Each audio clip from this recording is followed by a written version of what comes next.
నమస్తే. 2025 మాస ఫలితాల్లో డిసెంబర్ మాసంలో మీనరాశి వారి ఫలితాలు ఏ రకంగా ఉన్నాయో తెలుసుకుందాం. మీనరాశి వారికి కొన్ని విషయాల్లో పురోభివృద్ధి చక్కగా కనిపిస్తుంది. ఎందుకంటే ట్రావెల్స్ ఎవరైనా చేయాలనుకున్న వాళ్ళకి, అంటే విహారయాత్రలు తిరగాలనుకున్న వాళ్ళకి, ఇంకా ఇటువంటి వాళ్ళకి కొంత అనుకూలమైన సిచ్యువేషన్ ఉంది. నూతన టెక్నాలజీ వైపు ముందుకు వెళ్తారు మీనరాశి వారు. ఇటు యంగర్ జనరేషన్ తీసుకున్న, ఓల్డర్ జనరేషన్ తీసుకున్న, ఆల్ జనరేషన్స్ కొంత టెక్నికల్గా ముందుకి ఫార్వర్డ్ అవుతారు. సో ఇలాంటి సిచ్యువేషన్స్, అలాంటి అవకాశాలు మీనరాశి వారికి మాసంలో ముందుకు వచ్చే సిచ్యువేషన్ ఉంటుంది. ఇంకా ఉద్యోగ ప్రయత్నాలు చేసే వారికి అనుకూలంగా ఉంది. ముఖ్యంగా హౌస్ వైఫ్స్కి చూసుకున్నట్టయితే ఈ మాసంలో చాలా అనుకూలమైన పరిస్థితులు, మానసికమైన ప్రశాంతత.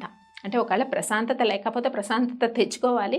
సో మానసికమైన ప్రశాంతతని వీళ్ళు పొందడానికి, తెచ్చుకోవడానికి మీనరాశి వారికి చక్కటి అవకాశాలు కనిపిస్తున్నాయి. ముఖ్యంగా ప్రేమ ఫలించే అవకాశం ఉంది. పెళ్లి కాని యువతీ యువకులు ఎవరైతే ఉంటారో వాళ్ళకి కొన్ని అలయన్స్ పాజిటివ్గా ఉండే సిచ్యువేషన్ అయితే ఉంది. కొంచెం సంతానం కోరుకునే దంపతులు మాత్రము కొంత ఏమైనా జాప్యం అవుతూ ఉంటే పరిహారాలు అన్నవి కరెక్ట్గా పాటించాలి. విద్యార్థులకు కష్టపడిన దానికి మంచి శుభ ఫలితాలు వచ్చే సిచ్యువేషన్స్ అయితే కనిపిస్తూ ఉన్నాయి. ముఖ్యంగా బిజినెస్ ట్రాన్సాక్షన్స్ ఏవైతే ఉంటాయో అవన్నీ కూడా పాజిటివ్గా ముందుకెళ్తాయి. న్యూ బిజినెస్ ఎవరైనా స్టార్ట్ చేయాలనుకున్న, ఆల్రెడీ బిజినెస్లో ఉన్న వాళ్ళకి కూడా పాజిటివ్ టైం అన్నది ప్రస్తుతం ఈ మంత్ అంతా కూడా మీనరాశి వారికి అనుకూలమైన సిచ్యువేషన్స్ అయితే కనిపిస్తూ ఉన్నాయి. ఇంకా ఖర్చులు కూడా కొంత అదుపులో ఉండే సిచ్యువేషన్ అయితే కనపడతా ఉంది. ముఖ్యంగా శత్రువుల పైన, ఎనిమీస్ ఎవరైతే ఉంటారో మీనరాశి వారికి, వాళ్ళపైన కొంత విజయం సాధించే అవకాశం కూడా మీనరాశి వారికి ఉంది.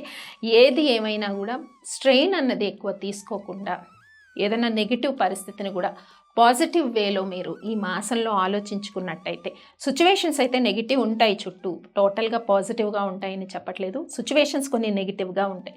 నెగిటివ్ సిచ్యువేషన్స్ని పాజిటివ్ మైండ్తో టర్న్ చేసుకున్నట్టయితే మిగతా విషయాల్లో కొంత అనుకూలంగా కలిసి వచ్చే అవకాశం అయితే మీనరాశి వారికి ఉంటుంది. మరి మీనరాశి వారు ఈ మాసంలో చేసుకోవాల్సిన పరిహారాల్లో ముఖ్యంగా శివారాధన చేయడము, శివ పంచాక్షరి మంత్రాన్ని చదువుకోవడం వల్ల మానసిక ప్రశాంతత అనేది చక్కగా ఉంటుంది. చెప్పిన పరిహారాలన్నీ కూడా మీరని పాటించేయండి. స్వస్తి.